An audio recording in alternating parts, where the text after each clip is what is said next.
Nate was talking about it just felt like things were a little bit disconnected.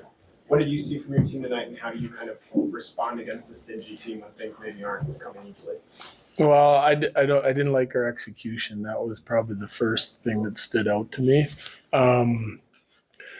In a lot of areas of the ice, not just like on our attack, but I mean, if you look at the goals, we gave them two on D zone breakout turnovers that were gifts. Granted they're coming hard, but we didn't handle the pressure on those two occasions and other occasions. So we got to do a better job getting in and out of our zone with the puck, number one. And then, I felt like at times they had a relatively easy job getting out of their zone. So the forecheck part of it has to get more aggressive.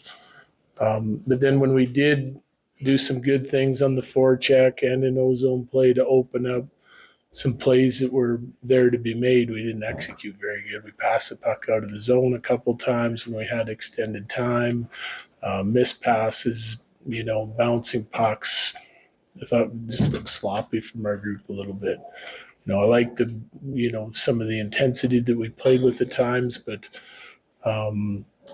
I would say they won more than their fair share of races to pucks, and probably won more than their fair share of battles for pucks too. Like better support for the puck, and came up with more pucks and scrums and stuff.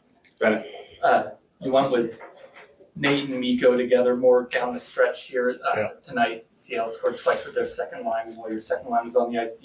What goes into the decision to put Nate and Mikko together, and do you consider splitting them up at all to sort of spread the love with those first two lines after a night like this? Yes, for sure. I look at the production, scoring chance opportunities mainly. This would be the first thing I look at. What we're creating with Nate and Mikko together, is their line dominant, really driving us, and then how's the second line doing? Both the top two lines especially have to be productive lines for us, right? So they have to both be doing the job defensively and both be doing the job offensively. So I look at basically chances for and against, opportunities for and against, zone time for and against, and if I don't like it, then we'll likely change it.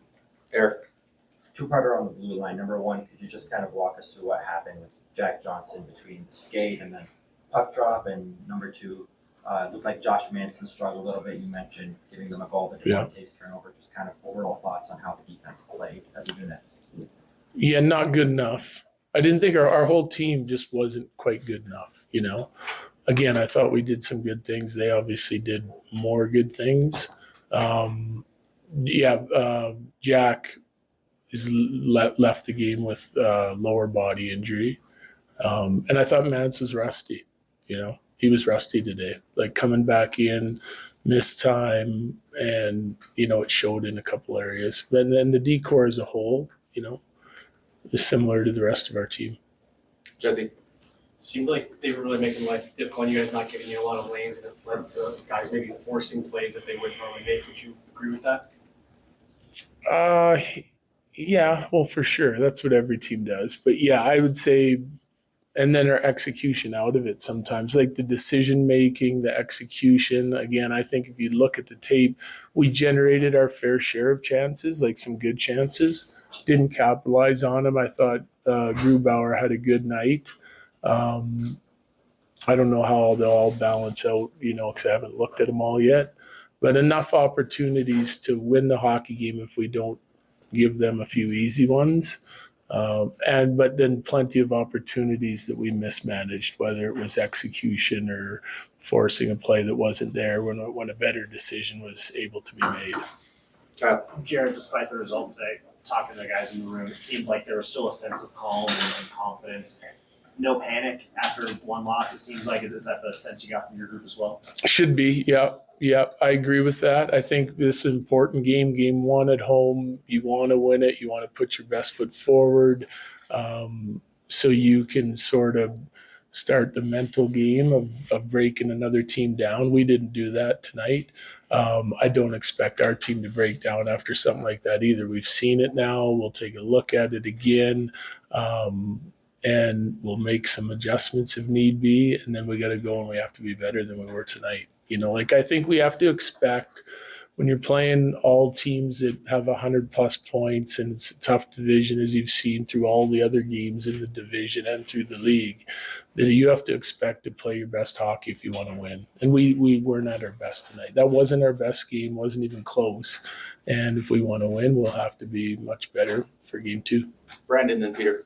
Piggybacking on Kyle's question, how do you, I guess, coach up what you didn't like or clean up what you didn't like without dwelling on the negatives? Yeah, same as all year. I mean, that's what we do all year, right? Break down what we like, break down what we didn't like. What are some of the decisions, different decisions that we could make?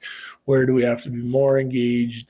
Look at some areas to see where some opportunities are for us to attack, break out, whatever scenario it is. Pick through the whole game, we break it down, get together as a staff, and then present what we see as important for our players to see, and so they get a good look at it and talk about it and make sure everyone's clear on it, and you get back to work. Last one, Peter. Georgiev had the second goal that maybe won back, but he also had some big saves. Just how do you assess how he played in his first play? Yeah, I thought he was good. Yeah, I mean, again, we have the turnover slot, makes a big save, gets rebound, goes right back on his tape. He's got no chance on that.